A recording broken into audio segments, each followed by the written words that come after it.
A body moves on a straight line. The graphs show the variation of displacement with time. Which graph shows motion with negative acceleration?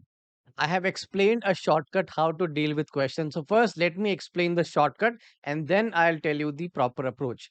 The shortcut is if you have a displacement time graph, then if the acceleration is positive, then the shape of that graph, the displacement time graph will be an upwards U or an upwards parabola.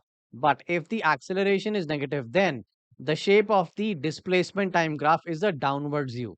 And in this question, they have specified that acceleration is negative, which means the displacement time graph needs to be a downward facing parabola.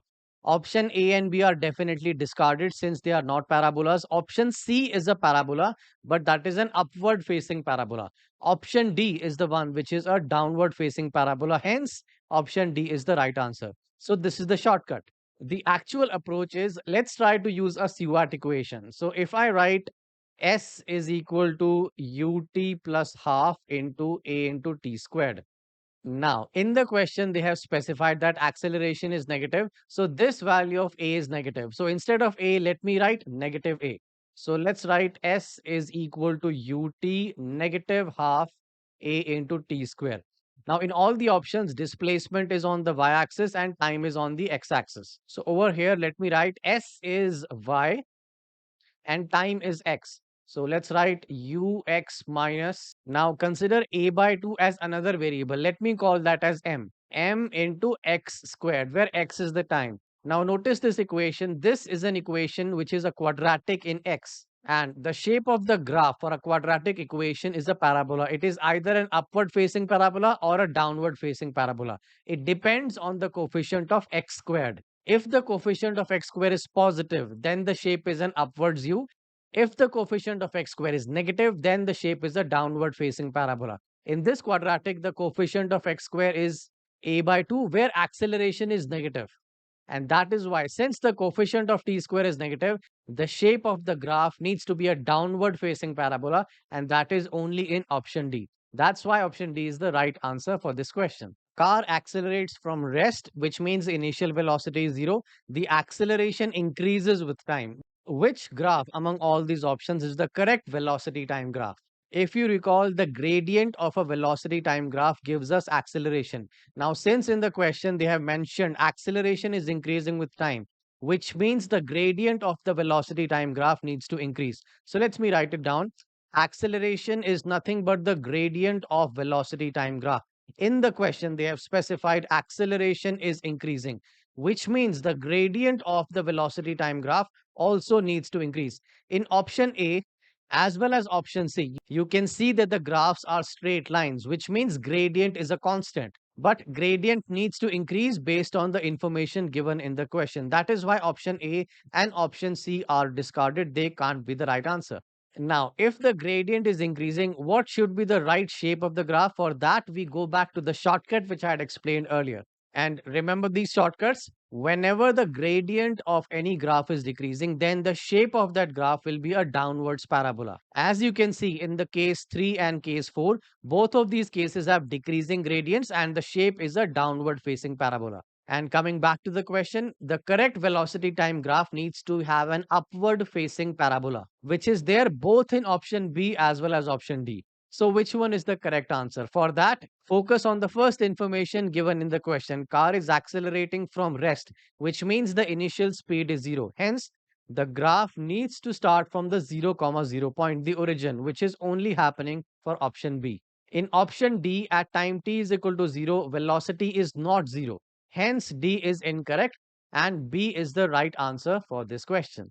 In this question, we have a velocity time graph and we need to figure out which is the correct displacement time graphs among all the options. If you analyze this graph, initially the velocity is a horizontal straight line, which means velocity is constant. And since this graph is above the x-axis, we will say that velocity is positive and constant.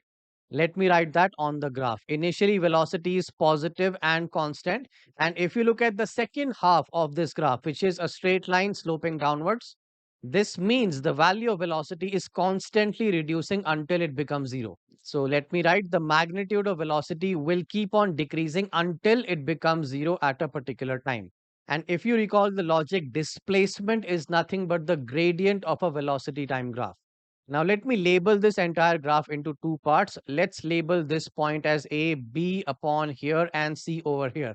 If you focus only on the AB part, velocity is a horizontal straight line. So let's write down for the part AB, the velocity is constant. And now try to remember the basic logic. How do we find velocity from a displacement time graph? The principle is the gradient of a displacement time graph gives us velocity. So let's write down velocity is equal to the gradient for a displacement time graph. And that is why for the part AB, we can write since velocity is constant, hence for that part, gradient for the displacement time graph needs to be a constant, and that constant value needs to be positive since the graph is above the x-axis. Hence, the shape of the graph or displacement time that needs to be a straight line having a positive gradient. In the option A, you can see the first part of the graph is a horizontal straight line. The gradient for that horizontal straight line is 0, which means velocity should also be 0, which is obviously not correct as velocity is a positive constant. Hence, option A is definitely wrong. Now let me repeat, for the part AB, we have deduced that the gradient for the displacement time needs to be a positive constant. Hence, the graph needs to be a straight line having a positive gradient, which is true for option B, C, and D. If you can see the first half of all these graphs, they are all straight lines having a positive gradient. And to find the right answer, we go back to the original velocity time graph. From B to C, the velocity is decreasing. Since velocity is decreasing, we can say gradient of the displacement time graph needs to decrease. And that is why now let me write for the part BC of the graph, since the velocity is decreasing until eventually it becomes 0 at the point C. Since velocity is equal to gradient of displacement time graph, so that means the gradient of the displacement time graph needs to decrease. So what will be the shape of the graph if the gradient is decreasing? For that, we use these basic shortcuts. So watch, gradient will decrease only if the graph is in a downward facing parabola shape. So for the part BC, displacement time needs to be a downward facing parabola, which is only there in option C, because in option B, this part is an upward facing parabola. Over here, this is the downward facing parabola. Option D is definitely wrong because this is a straight line, not a parabola. So options B and D can be eliminated and C is the right answer. And let me quickly repeat what is the approach. Since we have to find the displacement time graph and velocity time graph is given, we use the logic of velocity is equal to the gradient of displacement time graph. Since originally velocity is a positive constant, that is why the displacement time graph, the first half should have a positive gradient. And then in the part BC, since the velocity is decreasing, so we will say the gradient of the displacement time graph needs to decrease. And that only happens if the shape of the graph is a downward facing parabola, which is only there in option C. The graph shows the variation of speed of an object with time. We need to find the correct graph which shows the distance versus time. And this question also will follow the same principle which we have used in the previous question, which is gradient of a displacement time graph gives us velocity. So first of all, let me write down the principle. Velocity is nothing but the gradient of a displacement time graph. And now if we analyze this graph, initially we can see that the velocity is increasing until the velocity reaches a maximum value and then it keeps reducing. So let us divide this graph into two halves. So O is the origin point 0, 0, and let's say the highest point, let's say that is point A, and the point on the bottom is B. So from the origin to the point A, velocity is increasing, which means the gradient of the displacement time graph needs to increase.